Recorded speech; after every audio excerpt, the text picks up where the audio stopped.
le collectif des organisations des producteurs de café-cacao jeudi à Daloa.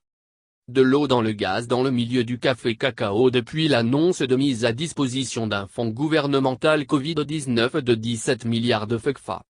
Réuni jeudi dernier à Daloa, le collectif des organisations des producteurs de café-cacao s'exaspère ne pas en bénéficier jusqu'alors et accuse certains dès lors d'être entrés en possession des fonds.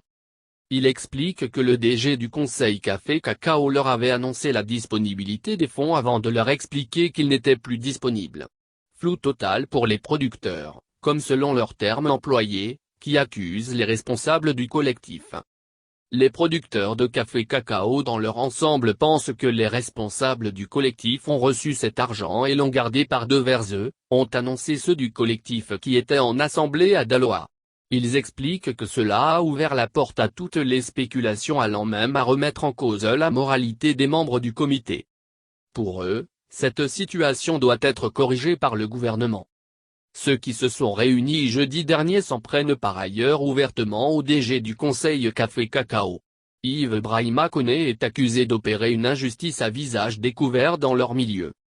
Cette injustice est caractérisée par la création d'une organisation professionnelle paysanne fantoche par le directeur général et avec à sa tête un agent du Conseil Café-Cacao comme président.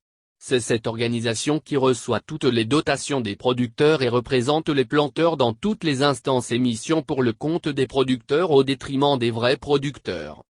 C'est une véritable arnaque, et nous ne pouvons plus l'accepter, dénonce-t-il. Enfin, le collectif insiste sur le fait que les prix borches en garantie ne sont pas malheureusement respectés aux planteurs comme le démontre la dernière campagne. De ce fait, il demande une rencontre avec le président de la République avant l'ouverture de la campagne pour échanger sur les vrais problèmes des producteurs de café et cacao.